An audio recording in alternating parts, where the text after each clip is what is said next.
ওসমান রাদিয়াল্লাহু তাআলা আনহুর নামে কেন আজও রয়েছে ব্যাংক অ্যাকাউন্ট? কেয়ামত পর্যন্ত ওসমান রাদিয়াল্লাহু তাআলা আনহুর নামে সচল থাকবে ব্যাংক অ্যাকাউন্ট। শুধু তাই না, প্রতি মাসে তার নামে আসে বিদ্যুৎ ও পানির বিল। তার নামেই নির্মিত হচ্ছে বিলাসবহুল হোটেলও। কিন্তু কেন?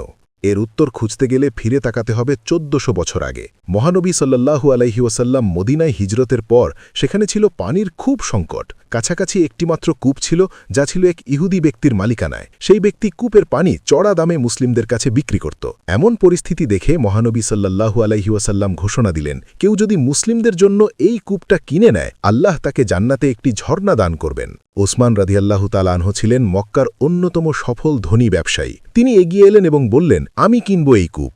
যখন তিনি কূপ বিক্রির প্রস্তাব দেন, তখন সে মানা করে দেয়। এরপর ওসমান রাদিয়াল্লাহু তাআলা আনহু প্রস্তাব দেন অর্ধেক কূপ বিক্রির, অর্থাৎ একদিন কূপের মালিক সে আর পরদিন ওসমান রাদিয়াল্লাহু তাআলা আনহু। সেই ব্যক্তি এই প্রস্তাবে রাজি হয়। ওসমান রাদিয়াল্লাহু তাআলা আনহু সেই কূপটি কিনে নিয়ে তা মুসলিমদের জন্য ওয়াকফ করে দিলেন। পরবর্তীতে ওসমান রাদিয়াল্লাহু তাআলা আনহু যখন খিলাফত গ্রহণ করেন, তখন এই কূপের চারপাশে খেজুর বাগান তৈরি হয়। বহু বছর পর যখন সৌদি রাজপরিবার সিংহাসনে বসে, তখন এই বাগানে খেজুর গাছের সংখ্যা দাঁড়ায় প্রায় ১৫০০। সৌদি সরকার এই বাগানের চারপাশে দেয়াল তুলে দেয় এবং দলিল করে এই সম্পত্তি ওসমান রাদিয়াল্লাহু তাআলা আনহুর নামে করে দেয়। সেই সাথে তার নামে খোলা হয় একটি ব্যাংক অ্যাকাউন্টও। বাগানে খেজুর বিক্রির টাকা জমা হতে শুরু হয় সেই ব্যাংক অ্যাকাউন্টে। শুধু তাই নয়, এই বাগানে সেচের কাজে ব্যবহৃত পানি ও বিদ্যুতের বিলও আসে ওসমান রাদিয়াল্লাহু তাআলা আনহুর নামে।